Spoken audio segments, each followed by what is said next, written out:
It's midnight and you're tuning into Nightline with me, Azaria Tagaya. The top stories. Malaysia will never be a totally secular state, says PM. And Education Ministry to investigate claims of students bitten by teacher.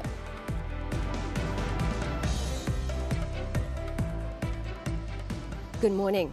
Datuk Seri Anwar Ibrahim has denied that Malaysia is an entirely secular state. The Prime Minister stressed that laicite, or secularism, which completely cuts off and separates between religion and state, is not acceptable, not only for him, but for all Malaysians. The majority of Muslims has been told clearly that secularism means complete separation of state and religion based on the influence and experience of the Holy Roman Empire in European history. Now, that's not how a Muslim should understand. Datuk Seri Anwar added that the term secular itself must be properly understood by society to prevent a disconnect between the narrative and discourse brought by the ruling elite and the sentiment of the masses. Laicite is the French concept of secularism that discourages religious involvement in government affairs, especially religious influence in formulating policies. The Prime Minister pointed out that Malaysia is also not an autocratic state where Islamic laws are imposed on non-Muslims. In January, Datuk Seri Anwar said in an interview that the concept of a secular state and a communist ideology will never be recognised by the unity government, and that it was only raised by certain parties to spread lies about his administration. Meanwhile, Datuk Seri Anwar said the government will be tabling the amendments to the Federal Constitution to resolve the citizenship issue involving children born overseas to Malaysian mothers during the next parliamentary sitting in September. Dalam 1-2 hari ini, dia bukan undang-undang menyebut hak warga negara itu hanya kepada bapa. Jadi tak termasuk ibu. Jadi kita nak masuk ibu, bapa. Kalau dalam perlembagaan tak adil kalau kita hanya letak bapa dan tak masuk ibu. Jadi itu saja yang nak dikemukakan. Ini sesi dan 2 hari, 1 hari. In his keynote address during the opening ceremony of the International Malaysia Law Conference 2023, Datuk Seri Anwar gave his assurance to members of the legal fraternity that his unity government will uphold judicial independence. At the event, the Prime Minister also announced an allocation of 10 million ringgit to the National Legal Aid Foundation YBGK to assist those who are unable to afford legal services. Kejadian yang menimpa Nur Suzaili Mukhtar pada 7 Oktober lalu membuka mata kita. Dibawa ke tempat kejadian dan ternampak satu mayat perempuan dalam keadaan telanjang. Hanafi, 38 tahun, merogol dan membunuh Suzaili. Korban ni sempat nak pergi kat depan tu minta pertolongan melalui cermin. Dia kebetulan nampak. Fail Mahkamah, Rabu 9 malam di TV3 dan stream secara HD ditonton. The Education Ministry, MOE, is conducting a detailed investigation into allegations claiming some students were allegedly bitten by a male teacher at a school in Kelantan. This after a social media post went viral since Sunday, alleging that the students have refused to go to school and have been left traumatized by the incident. Deputy Education Minister Lim Hui Ying said her ministry had already identified the social media post and was now in the midst of taking appropriate action with regards to the allegations. Saya ingin menegaskan yang KPM tidak pernah membenarkan perkara ini berlaku dan akan mengambil langkah pencegahan untuk memastikan yang ini tidak akan berlaku dan untuk juga memberi kesedaran kepada murid-murid dan guru-guru yang ini tidak sepatutnya berlaku. Kita tidak akan berkompromi dengan keadaan ini. Lim also said that her ministry took such claims very seriously because it should not have happened in the first place. She was commenting on a woman's claim that her son felt afraid to go to school because he was often bitten by a male teacher. In the social media post, the mother uploaded a video claiming she was initially baffled as her child was constantly asking about school holidays and was not as jovial as before. The mother had first suspected that her child was a victim of bullying until eventually it came to light that her child had been bitten by a male teacher. It was also alleged that her son was not the only victim, as it had occurred to several other students. The Home Ministry and the National Anti-Drug Agency, NADA, have been given 3 months to coordinate efforts to devise effective initiatives or programs to curb drug problems. Deputy Prime Minister Datuk Sri Ahmad Zahid Hamidi said that several related agencies also need to join hands in the effort so that drug problems can be curbed more effectively. In a statement issued after chairing the meeting of the Cabinet Committee on the Eradication of Drugs in Putrajaya on Monday, Datuk Sri Zahid expressed concern about the issue of drug abuse, as the estimated number of drug addicts currently stands at 1.097 million people. Of that number, he said 1.051 million addicts were men and more than 45,000 were women. More than 328,000 of them were aged between 15 to 29. Datuk Sri Zahid added that the findings of a study conducted by University Kebangsaan Malaysia in 2020 showed that for every 100 youth in the country, 6 people admitted to having taken drugs in the past, while 4 people admitted that they were still actively taking drugs during the study period. The meeting on Monday also agreed to ensure that legal empowerment is strengthened to prevent drug abuse at all levels. The effectiveness of law enforcement in the country will also be studied in detail to address drug abuse comprehensively. At the same event, it was revealed that youth are now turning to the dark web as well as messaging platforms to purchase synthetic drugs. NADA Director General Sutekno Ahmad Belon said with the advent of technology, youth wanting drugs no longer need to meet face-to-face with drug pushers to get the illegal substances.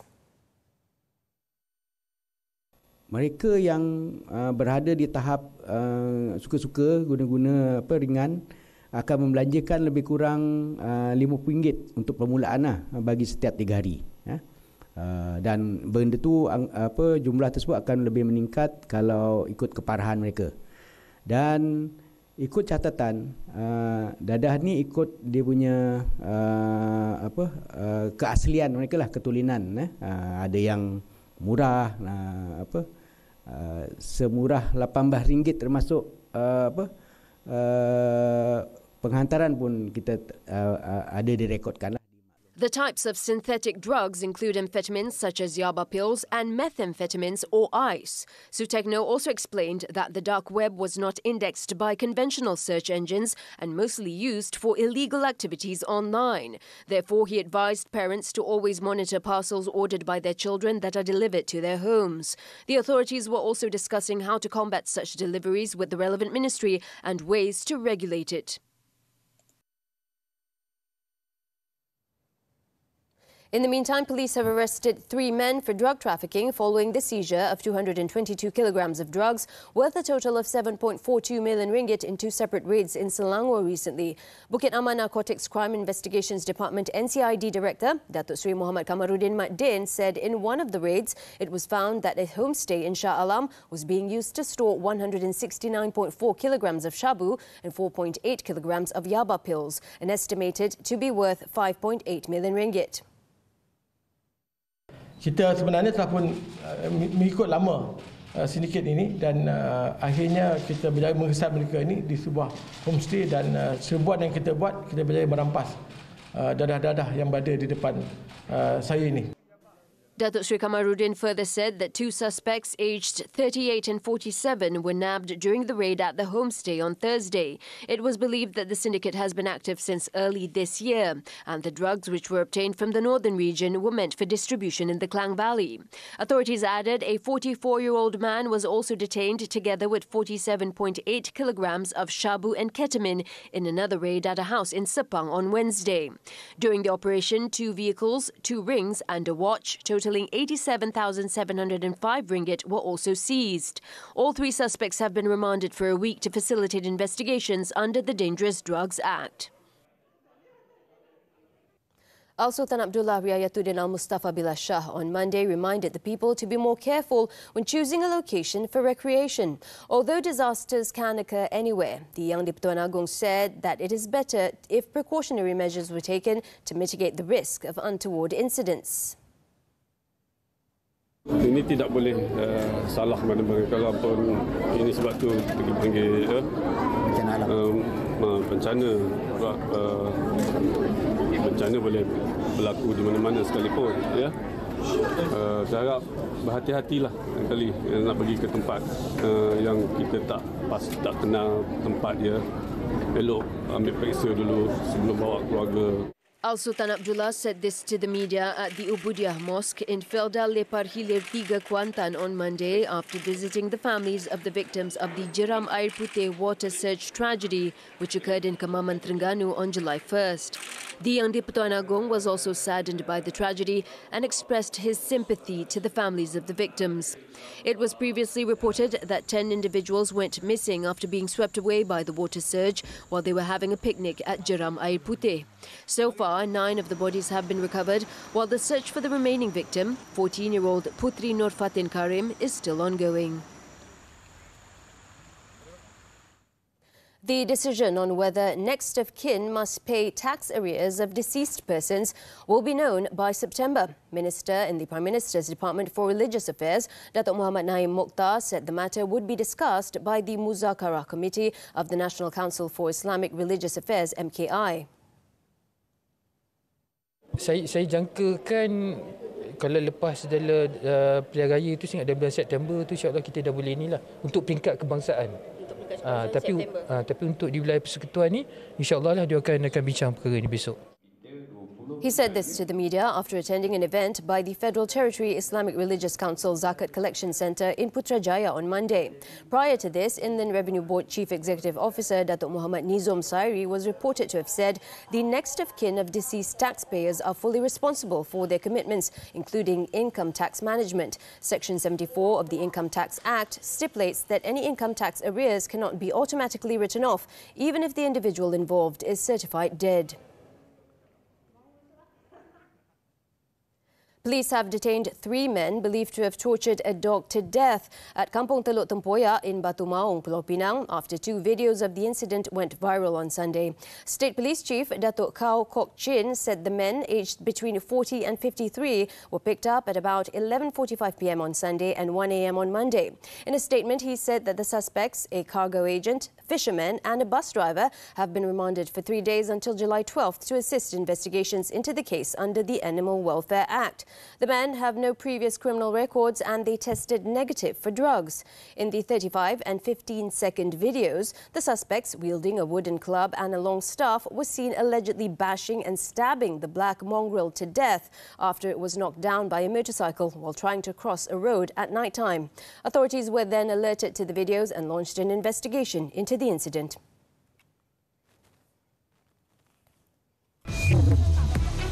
After this breather, 6 killed over knife attack.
now, in China, a stabbing rampage in a kindergarten in Guangdong province left at least 6 people dead and 1 injured on Monday, sparking fears about the safety of children's schools.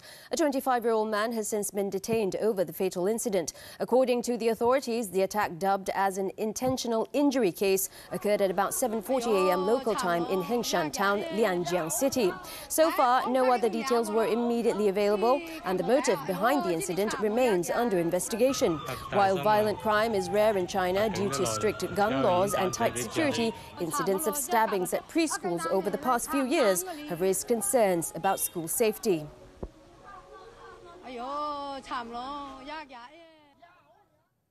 Over in India, torrential rain across northern parts of the country has killed at least 22 people as of Monday, causing landslides and flash floods in the region, with Delhi receiving the most rainfall in decades. This has since forced schools in Delhi to close, and authorities in the Himalayan states of Himachal Pradesh and Uttarakhand urge people not to venture out of their homes unless necessary. Flash floods over the weekend have also brought down a bridge and swept away several hutments.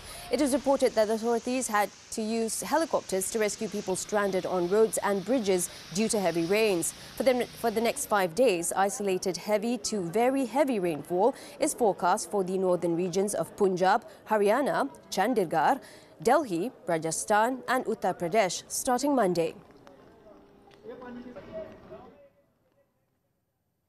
US President Joe Biden met with British Prime Minister Rishi Sunak in London on Monday as he began a 4-day trip through Europe, including a trip to Lithuania for a key NATO summit.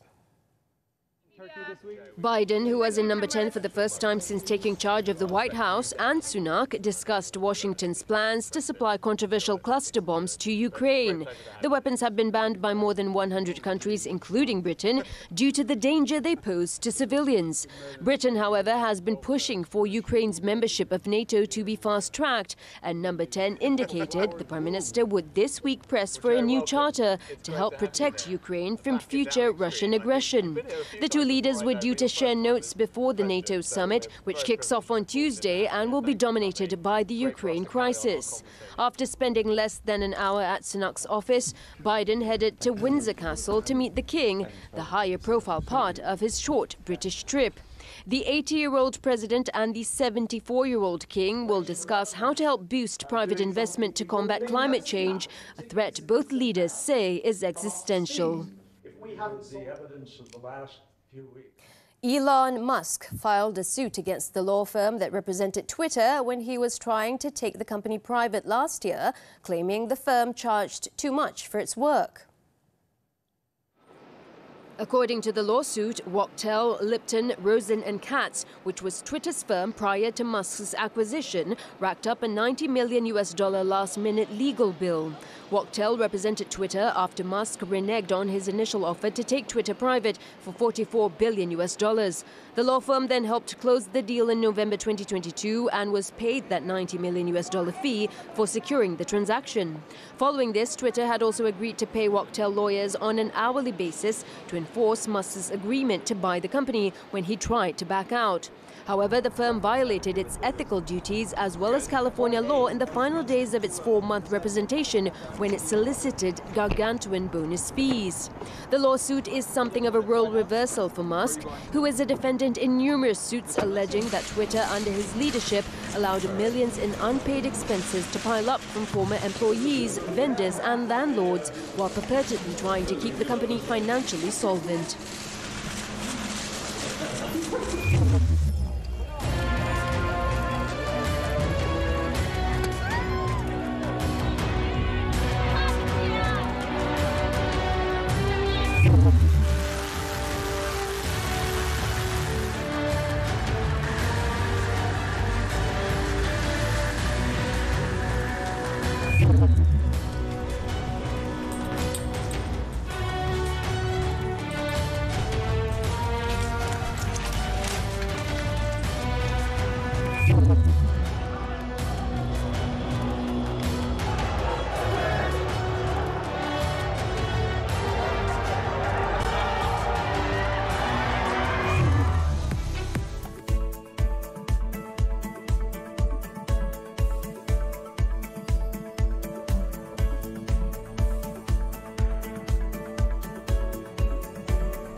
Nightline with sports and tennis, the 2023 Wimbledon Championships. Defending champion Novak Djokovic booked his berth in the quarterfinals for the 14th time after beating Hubert Hurkacz of Poland.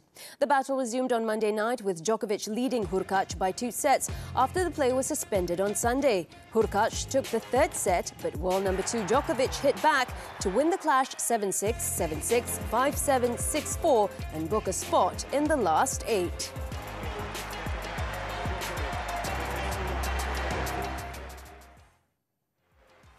Earlier, Russia's Andrei Rublev held his nerve against Alexander Bublik to reach the quarterfinals. Rublev was seemingly cruising into the last 8 when he took the first 2 sets, but his Kazakh opponent conjured a way back into the contest and ensured it went the distance before the 7th seed wrapped up a 7-5, 6-3, 6-7, 6-7, 6-4 victory. Also in the last 8 was Yannick Sinner. Playing against Daniel Elahi Galan, the 8th-seeded Sinner, who lost to eventual champion Novak Djokovic in last year's quarters, won 7-6, 6-4, 6-3 in 2 hours and 40 minutes. The Italian will face Roman Safiullin in the last 8. They were joined by Roman Safiullin. The unseeded Russian reached his maiden Grand Slam quarterfinal when he secured a shock 3-6, 6-3, 6-1, 6-3 win over Denis Shapovalov. Safiullin recovered from losing the first set to the Canadian to come through with relative ease as Shapovalov faded physically in the second half of the match.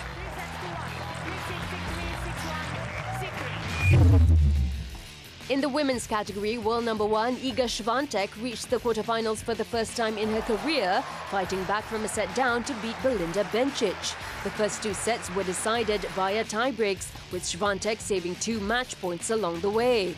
The Pole then forced a break of Bencic's serve in the 4th game of the deciding set and went on to close out a 6-7, 7-6, 6-3 victory, which set up a last 8 meeting with Elina Svitolina. Ukraine's Svitolina also lost the first set of her 4th round match against 2-time Wimbledon semi-finalist Victoria Azarenka, but levelled matters before coming back from 7-4 down to take a match tiebreak and seal a 2-6, 6-4, 7-6 victory. It was a first win in 6 career meetings with Azarenka for Svitolina, who reached the Wimbledon semi-finals in 2019.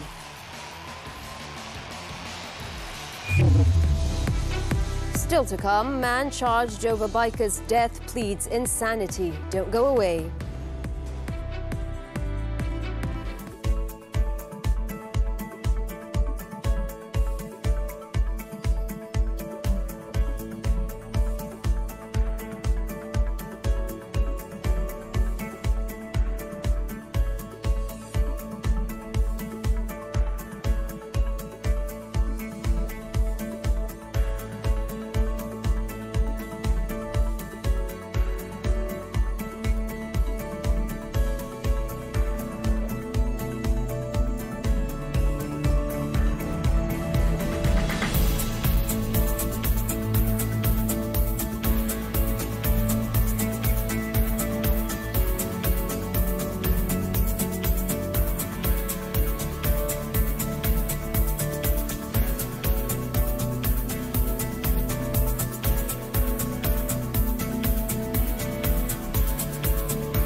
Local news. The individual who was caught moving against the flow of traffic in an incident which killed a motorcyclist last month pleaded insanity at the Ampang Magistrates Court on Monday morning.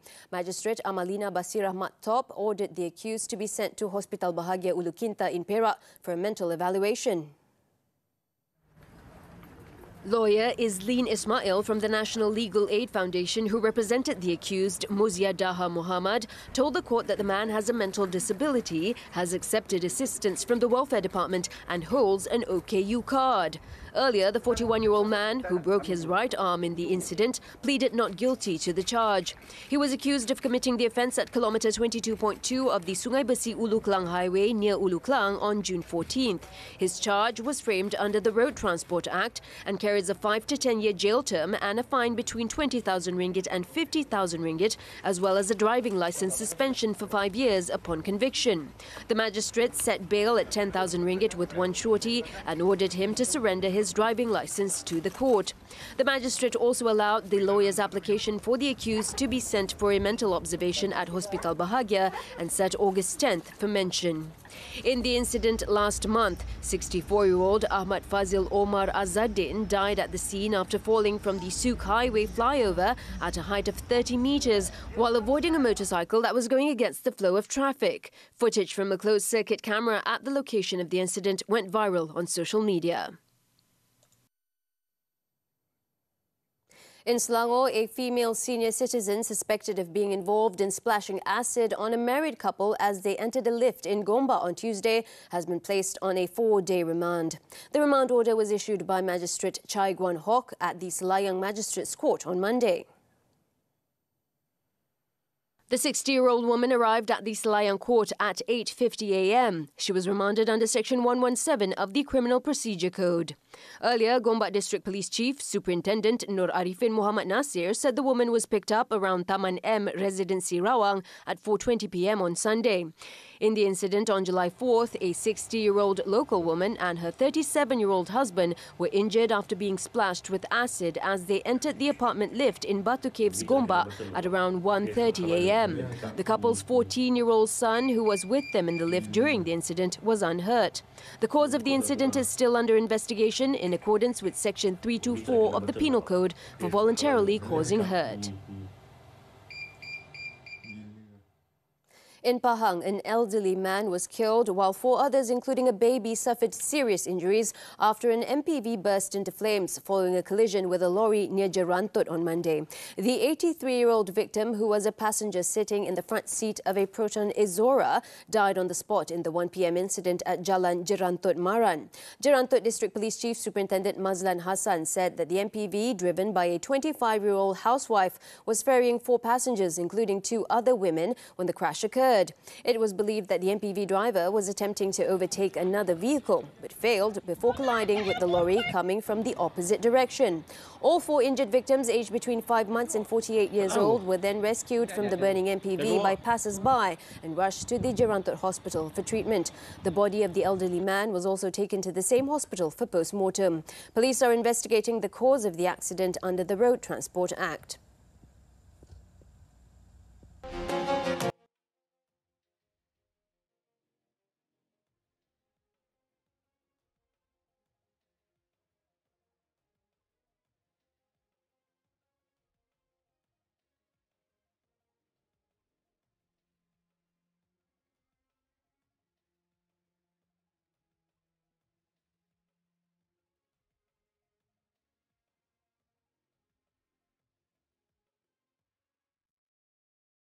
Well, Nightline draws to a close this time around. As we wrap up, let's take a look as newly built cabins offer Yemeni cat chewers the new experience of sitting on mountains and hillsides overlooking Sana'a city. I'm Azaria Tagaya. Thank you for watching, and we'll see you next time.